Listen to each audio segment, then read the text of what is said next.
ఏ పక్క పోయాలరా? నాకేం తెలుసు సార్, మీరు కదా డాక్టర్. అవులే గాని వారా నొప్పి ఎటు సైడ్ ఉంది చెప్పు. Right side sir. అయితే లెఫ్ట్ సైడ్ పోద్దాం. గట్లెందుకు సార్? పాగలేను వారా, ఆల్రెడీ నొప్పి ఉన్న తాట పోతే ఇంకా నొప్పి లేవదారా? కరెక్టే సార్. మరి సార్ నాకు మత్తు మంది ఎందుకు ఎక్కుతలేదు?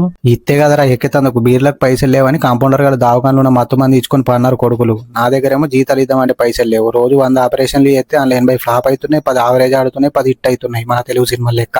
నాదేమైతుంది సార్? ఇవాళ ఆన్యపకాయ కూర అండిర్రా ఇంట్లో. ఆవరేజ్ అవుతుంది నీ పక్క. ఆవరేజ్ అంటే ఆపరేషన్ సక్సెస్ అవుతుంది కానీ కోమాల కోతావురా సచ్చేదాకా ఇక బెడ్ మీనే. మటన్ కూడా గిందిలేసి పిండి లెక్క వేసి జ్యూస్ చేసి తాగిపిచ్చుడే. కోమాలకు ఎందుకు పోతుంది సార్? ఆపరేషన్ చేయంగా కత్తెర కడుపులో మర్చిపోతే కోమాలకు ఒక గోవాకు డిఎస్పీ పాటలు పెట్టుకుని యానాము చేరి నా ఈ నాము మారు నన్ను డాన్స్ చేస్తావా రాహులే? కత్తెర కడుపులు ఎందుకు మర్చిపోతారు సార్? నాకు మటన్తో తినంది మైండ్ పనిచేయదురా. మొన్న గట్లనే ఒకనికి కిడ్నీ ఖరాబ్ అయిందంటే కొత్త కిడ్నీ పెట్టిన. ఆ రోజు మా ఇంట్లో కాకరకాయ కూర. నక్కదారంతో కుట్లేక సుజిల్ దారంతోనే ఇష్టం. ఆడు పొద్దుల ఫోన్ చేసి సార్ క్రికెట్ ఆడంగా కిడ్నీ కింద పడదు ఏం చేయాలన్నాడు. అవులే కానీ వారా కింద పడ కిడ్నీ మళ్ళీ పెడితే నీకు ఇన్ఫెక్షన్ వస్తుంది, నాకు సైడ్ పేరు వస్తుంది. నా దగ్గర పసుపు పచ్చ కలర్ కిడ్నీ ఒకటి ఉంది, సెకండ్ హ్యాండ్ లో తెచ్చింది.